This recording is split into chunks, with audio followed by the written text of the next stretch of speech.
Growing up as a kid, I never even touched Halo Reach at all. My experience with Halo as a game series essentially came from 3 games: Halo Wars, Halo Wars 2, and Halo 4, which Halo 4 I actually played through the campaign and played a lot of the multiplayer, and I absolutely loved the game. But I never ever went back and experienced the rest of the series. So with this first episode, and for the foreseeable future, I will be rectifying this massive error. Welcome back, I am your host Inquisitor Calliope, and today we will be playing through about the first half of the story that you know the end of before it even begins.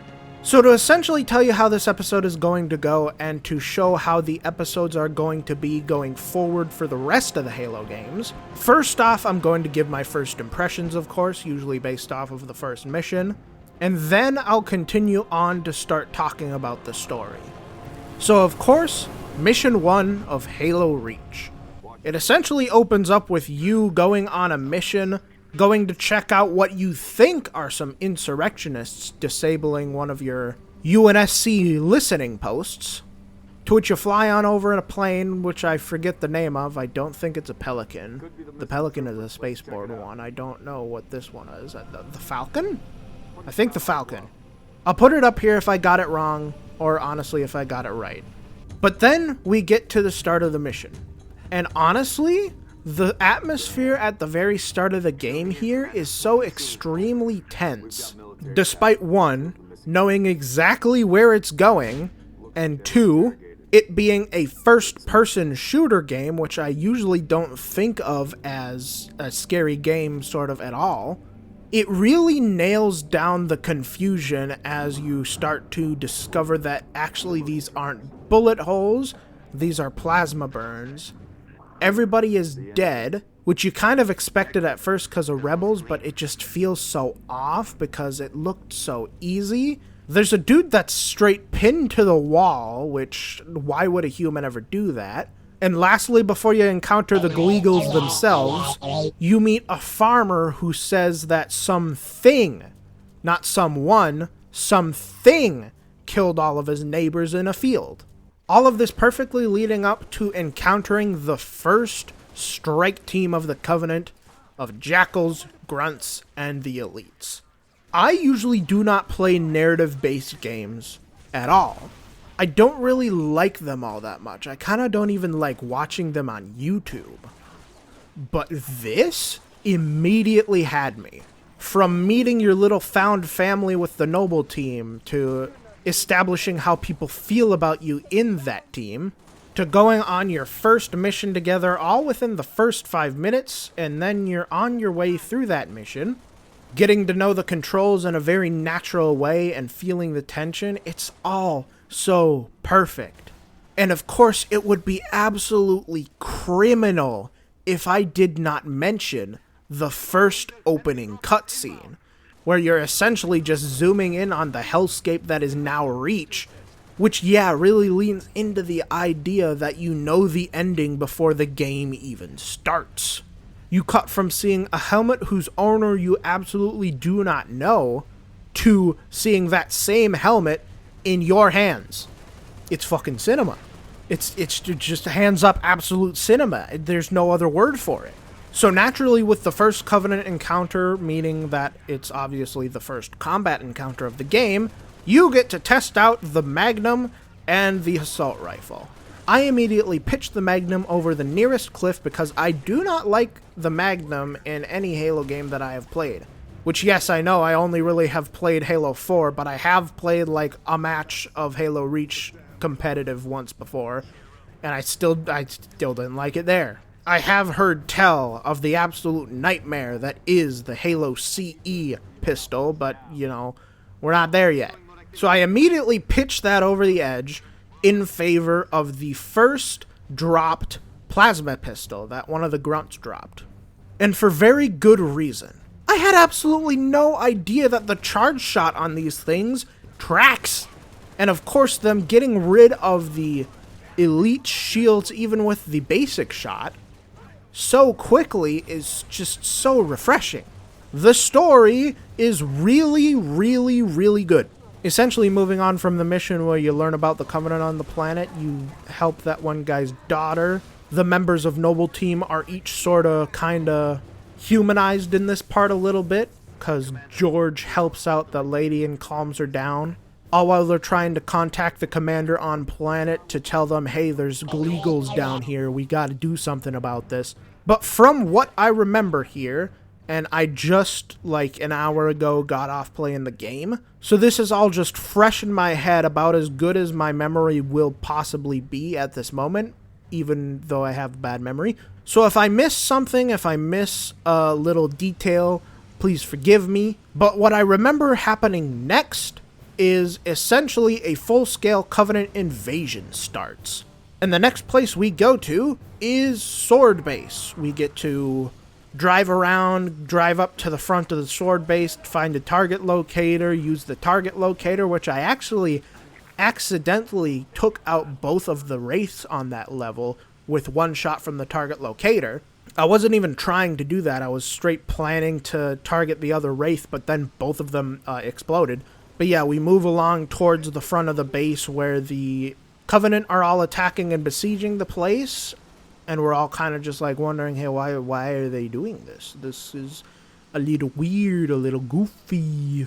So we all rush up there and we help out these Oni guys, which I'm not entirely sure who Oni are at this point. The only people I knew about in Halo 4 were the UNSC. So I look forward to learning if these guys are trustworthy. But essentially, you fight your way through Sword Base, and you eventually get to somebody I absolutely know about because I have heard terrible, terrible things about her, Dr. Halsey, who George calls Mom, which I think is because George is a Spartan too, if I remember the brief flashes of lore that I watched throughout the years correctly. Somebody tell me if I'm wrong in the comments below. But yeah, immediately I can see why everybody hates her, because she's kind of a raging bitch. Turns out Kat stole some information from the thingy, and then she openly threatens Kat, one of the people who went in there to save her, which Carter absolutely does not take for even a second. My goat, my king, essentially threatening her to her face, and she's like, are you threatening me? And he's like, bitch, read a book. So moving on from this part, we get to a pretty cool stealth section in the game, which I tried to do stealthy at first, but then I remembered halfway through that I'm a Spartan, and I ran up and started no-scoping the elites as I was running through the level. You run through the level, have the Marines show you their weapon stash, which they were hiding from the UNSC for some reason. I'm kind of not judging the Marines on this, because, like, yeah, of course, you're in the middle of a war. Why wouldn't you want weapons to defend yourself, even if you know the UNSC is watching over you? But also, they're apparently smuggling food down there as well? What the hell is this world like? I thought my impressions of the UNSC seem to have been wrong, as I'm slowly learning. From the brief glimpses that I saw, I sort of assumed that it was that whatever form of government before the Human Covenant War broke out kind of collapsed by this point, and it was essentially just a species trying to desperately hold itself together and hide out, winning wherever they possibly can against a alien threat that is just so superior to them. Then again, this is Reach. Reach is a prologue. Maybe that sort of happens towards the center of the games. Like Halos 1, 2, and 3, maybe that's how that goes down, and that's how the world sort of looks. I don't know, I'll have to wait and see. But yeah, we do our recon mission throughout the cliffside of this place on Reach, and eventually we get to overlook a massive Covenant landing site that I'm frankly shocked nobody thought to scan the world for, even if we thought that the Covenant weren't coming. Like, this place was massive. I'm wondering how an orbital station didn't pick this up. But yeah, we realize we cannot deal with this ourselves on the ground in a recon mission. So immediately the next mission opens up with America, fuck yeah, we're driving through. It's one line of the Covenant speeding forward to meet a line of the UNSC forces. And like naturally the UNSC forces, because they're so outmatched in general by Covenant technology, immediately breaks apart upon clashing with the Covenant forces, but enough people get through for the mission to continue on. And this mission is essentially ripping through a bunch of AA guns so that a ship could get to, hitting one of their teleporting landing towers on the ground that's helping for their invasion. We get this really cool scene in the Pelican where George is talking to Carter, is like, a Mac round in atmosphere? Everybody hold on to your teeth, and like, yeah, the Mac round ripping through the tower looks so cool. And then literally, like actually 2 seconds later, you see as a Covenant supercarrier has translated into the system using the teleportation towers and just rips the UNSC ship in half. It rips your biggest weapon that you possibly know of in half. It's the absolute coolest thing ever. So after this, we get a cutscene where the Noble team is regrouping after we just saw that sort of hopeful thing. The tone of this game up to this point was essentially just soldiers being soldiers, doing what soldiers do, oorah, that sort of thing. Let's destroy this Covenant menace on the planet. And this mission is no different because turns out, Noble 6 was a space pilot at some point and worked for a secret mission with the Sabres? I think they're called Sabres. The Sabre space fighters, which we immediately go to the fighter base, fight our way into it, and launch the fighters from the planet below so that we can help a plan to take down the Covenant supercarrier. It's still all very ooh-rah, and I had actually heard some bad things about this mission, that the controls themselves were pretty bad, and honestly, yeah, I 100% see it. But it was still pretty fun regardless. I actually kind of liked the mission. But we fight a bunch of banshees, a bunch of spirits, a bunch of... I forget... No, the Revenant is the land thing. I forget what that teardrop-shaped thing is called with the shields. Whatever that is called. Future Cali put that up. But we fight through a bunch of those to get a slip space reactor bomb onto a Covenant Corvette so that we could bring it to the massive, gigantic ship and blow it up. You fight your way to the bridge, clear out the bridge, and you set it on a refueling course to the supercarrier. You then fight your way back to the hangar and defend the bomb until it gets into position. And then, the tone of the game takes a permanent turn. Turns out the Pelican carrying the reactor bomb took too much damage at this point. And slowly, through the course of this rather silent, as far as I remember, cutscene, you steadily realize that one of you has to stay behind to arm the bomb and set it off to carry out the mission and see it to its completion. And George does not give you a choice in the matter. He picks you up and he throws you out of the hangar, leaving himself behind to detonate the bomb and rip apart the Covenant supercarrier. And as you watch this bomb go off, as you see this sacrifice of an incredibly valuable asset and a great warrior and the most human person you have seen up until this point in your team, giving his own life to make sure the fight can go on. Slip space rupture detected. Gamma station control, reading multiple pings below the orbital defense Slip grid. space rupture detected. Yeah, we're picking up anomalies too. Are you reading Slip it? space rupture Multiple detected. Covenant signatures. Slip space Is anyone rupture listening? detected. They're everywhere. Slip space Yeah, rupture detected. the whole damn Covenant Slip fleet. space rupture detected. So I don't cry very often when it comes to games. Really at all. But this got me so much.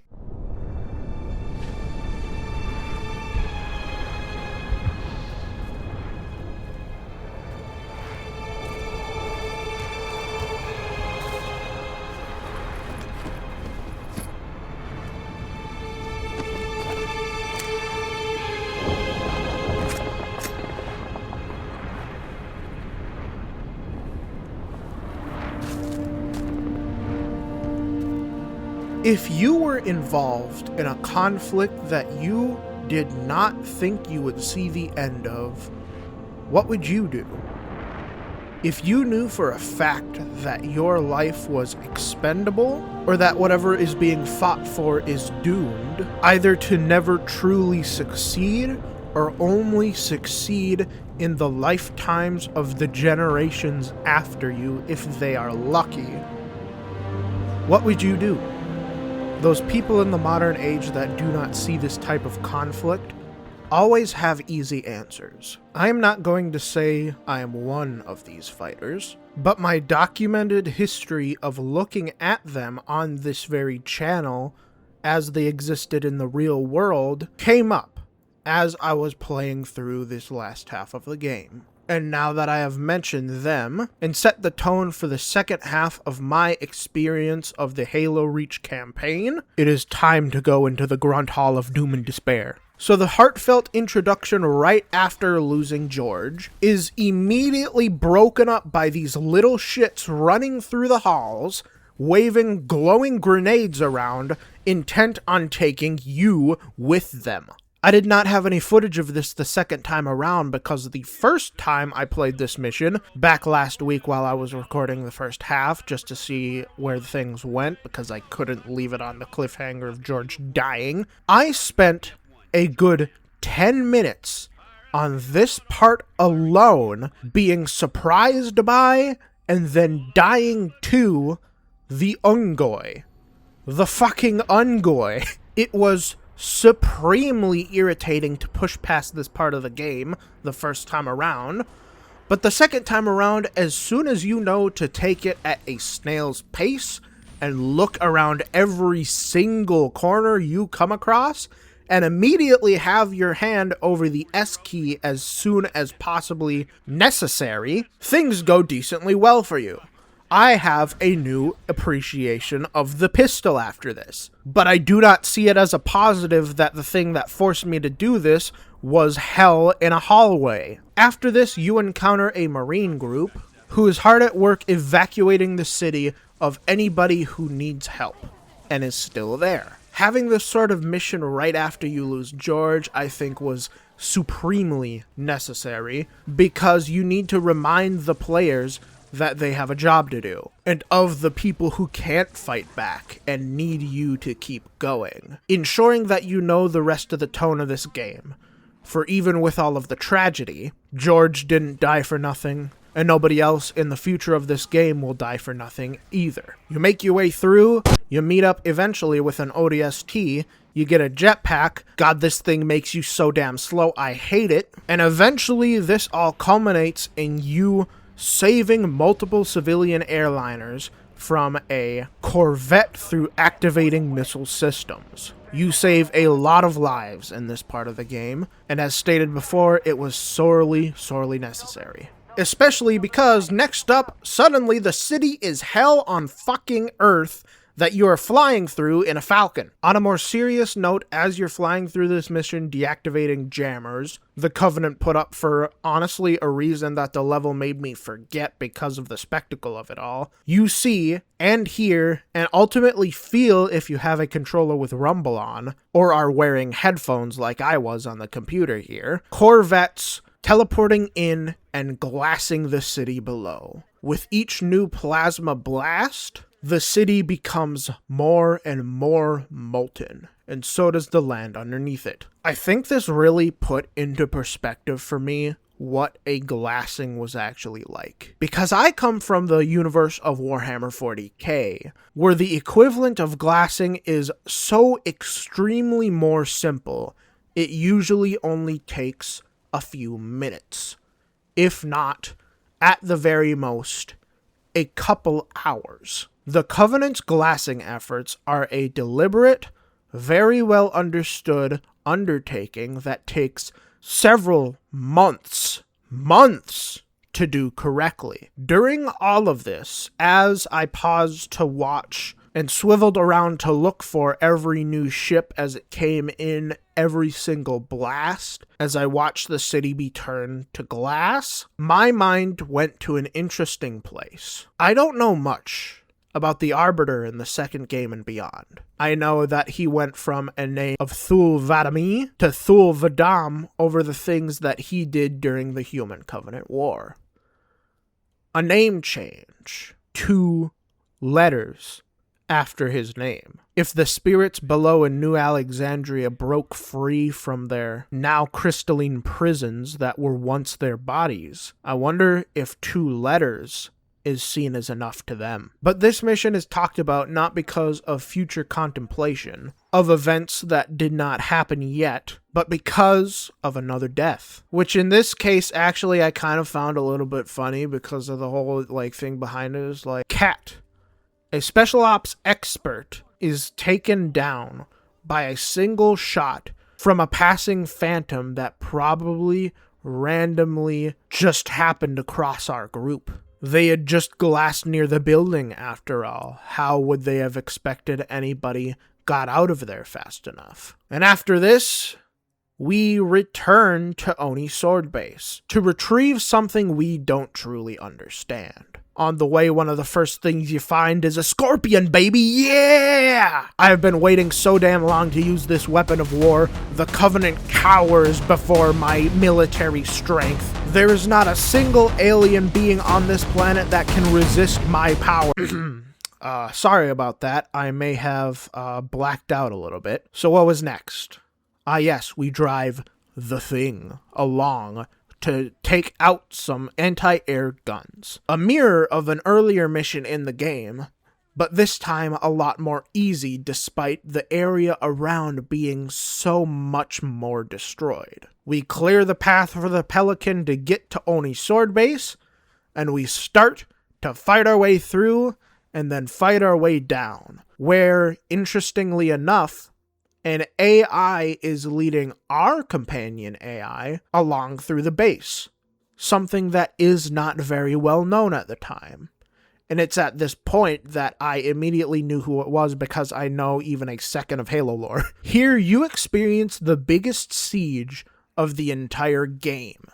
Wraiths, phantoms, ghosts even. You are to set up turrets to take out these forces and help you take out these forces, along with your entire team of Spartans. This entire mission is given such weight that the important is just built and built over time until finally the reveal of who it is and how Halsey ends up talking about it. And by the end of the mission, Noble Commander looks at one of his comrades, looks at the mission on hand, and orders him to guard Halsey as she gets off planet. Carter probably knew full well that not only was he going to die on this mission, but so was everybody else, except for possibly maybe Noble 6. So he had the forethought to spare June. And as far as I've heard from reading ahead and watching ahead on Halo Lord post the games and between the games, if he did not do this, further Spartan operations would not have had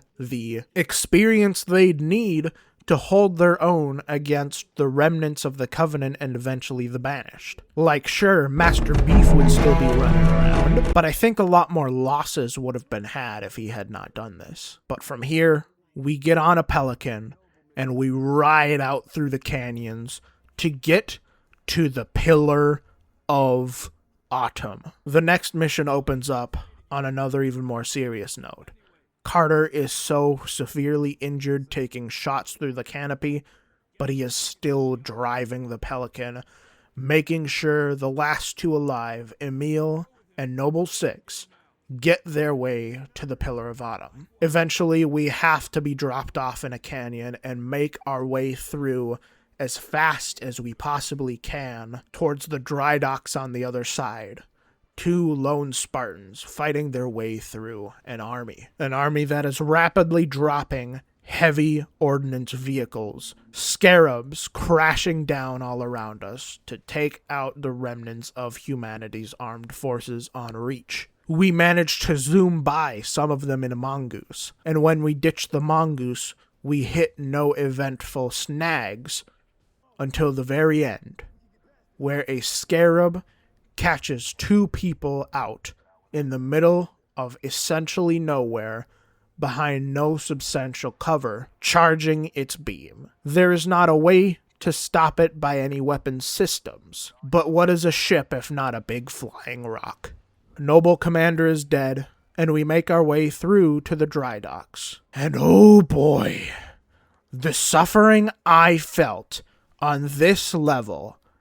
I am still on normal. I want to assure everybody of that. But this level was so heinously difficult to get through. I understand that it's a flavor thing, that we are not finding any good ammunition along the path. But I will just let the death count speak for itself.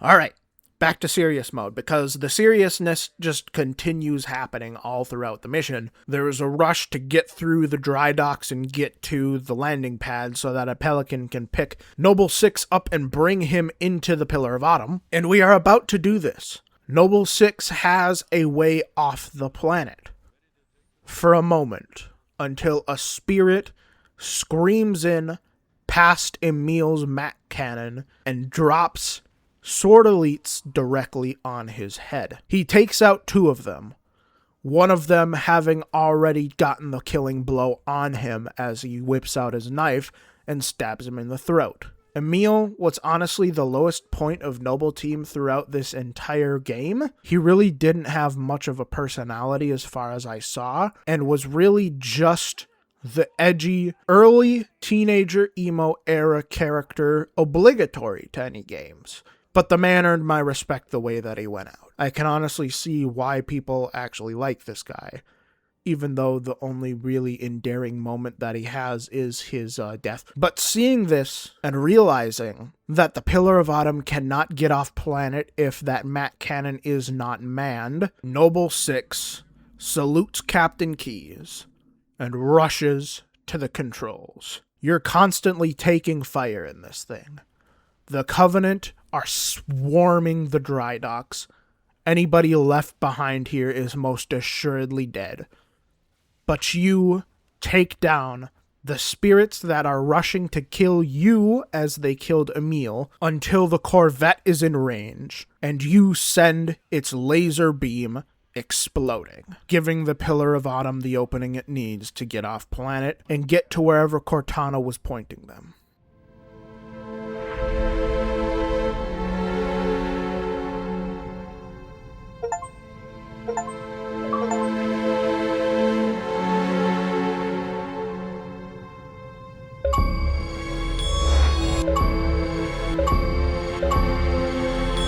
Cortana, all I need to know is, did we lose them? I think we both know the answer to that.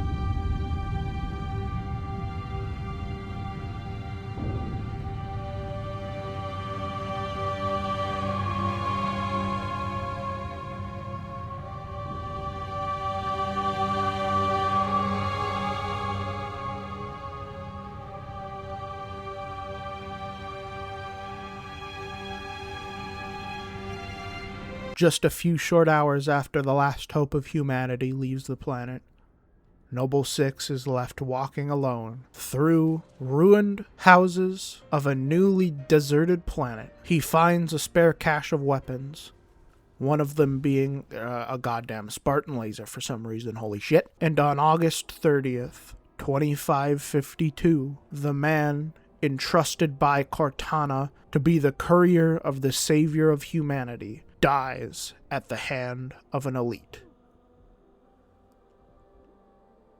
Which, yes, he dies here. He does not last 2 weeks. No Spartan can survive that! And with that, we come to the end of Halo Reach. The very last cutscene that we witness is something we honestly already knew was happening. 37 years after the planet of Reach fell, We see the reconstruction efforts the humans were making on the planet from the place where the last original member of Noble Team fell.